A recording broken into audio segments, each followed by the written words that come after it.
With 2024 underway, most of us are in the process of trying to get our resolutions done. And weight loss is a very common resolution we all want to have. In today's video, I'm going to give you the 5 tips that I recommend to help you on your weight loss journey, even if you're taking one of the newer weight loss medications, because guess what? They may not be the best thing for you. Let's talk about that and dive right in. Let's talk about poop.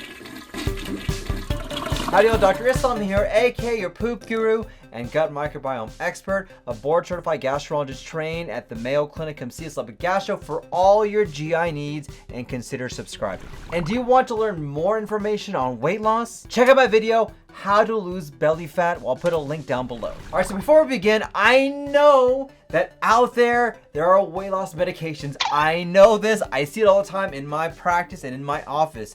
However, let me tell you that sometimes the weight loss medications may not work for you. You may have complications from that. And despite that, you still need to do your homework, to do your job to make sure you can maintain that weight loss. So even if you're on the weight loss medication or you're thinking about using that or you have other means, this video is for you because it's universal tips that I recommend for everyone to get you to lose weight. Let's begin. Tip number 1, intermittent fasting.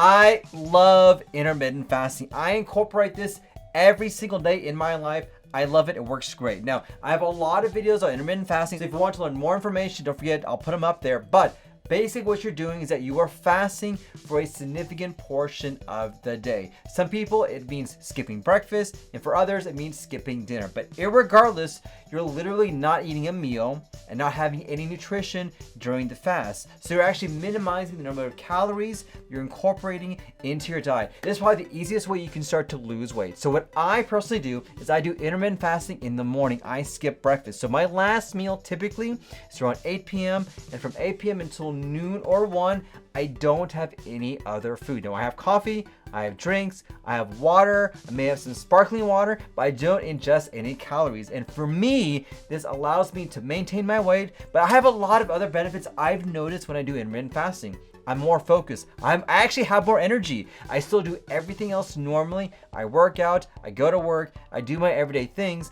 and so I break my fast around 12 or 1 to allow me to eat up until about 7 or 8. But intermittent fasting is the first thing I recommend for anyone who's wanting to lose weight. Don't forget though to always talk to your doctor about whether intermittent fasting is the best thing for your health. Number 2, be mindful of what you're eating. So things like snacking or just eating food on the go or not preparing your meals are one of the most ineffective ways for you to lose weight. So many of us, including myself, don't really understand what we're eating. We don't keep track of it. We don't know what we're putting in our mouths. And the physical act of actually being cognizant of what you're eating will actually make a difference. This is why things like MyFitnessPal or Lose It, these apps actually work because they force you to actually confront what you're eating and what you're putting in your mouth. And then you realize how much calories you're ingesting. And when you look at all the studies about what people think that they're eating, they underestimate what they're eating. They're actually eating a lot more or have a lot more calories than what they realize. So the simple act of being cognizant of what you're putting in your mouth will actually make a difference. Use an app that actually does work. This video is sponsored by Lubbock Gastroenterology. This is my GI clinic based in Lubbock, Texas. Our passion is to give our patients the best comprehensive care in this area. And we try to focus what we can to do things naturally, whether it's a functional medicine approach, a natural approach, or ways that we can tailor medicine to make you feel better. So if you want to see us at Lubbock Gastroenterology for all your GI needs, call this number or contact us through our website. We can schedule you today to get your GI track back on track. Number 3, the power of satiety. So what is satiety? This is the idea of eating until you're not hungry.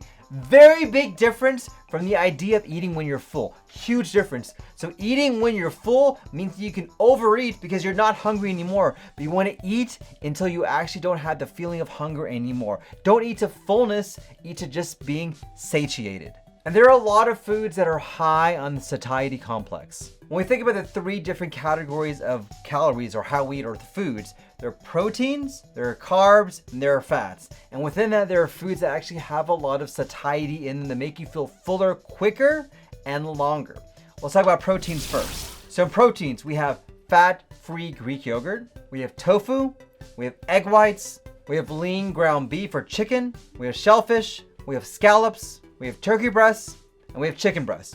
Pick a food, use that. It'll get you fuller longer without a lot of calories. In the carbs, we have berries, apples, cruciferous vegetables like broccoli, squash, oatmeal, sweet potatoes, cucumbers, beans, and carrots. And for the fats, we have avocados, pistachios, peanuts, almonds, natural nut butter, cashews, chia seeds, sunflower seeds. So use this as a guide to determine what you can eat so you can get full quicker and stay full longer. Number 4, fuel with protein.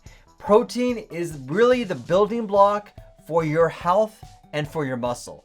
And so try to make sure you have enough protein in your diet because that will allow you to get bigger, get stronger, get slimmer, get more tone, but also keep you fuller longer and more often. And it's not just about muscles. Protein is a clear player for metabolism, satiety, and overall nutritional balance. And lastly, you know this, you need to get moving. Exercise is critical when it comes to weight loss. But not only that, it's got to be exercise where we actually are pushing weight. I want you to lift weights. Yes, get strong, get swole, use those muscles. Cardio alone is not enough to allow you to lose weight. When you look at all the studies when it comes to weight loss, diet plays a significant role, but actually lifting weights, doing something physical like that makes more of a difference than doing cardio. So if you're going to do exercise, use weights, lift heavy, lift often, and lift what you can.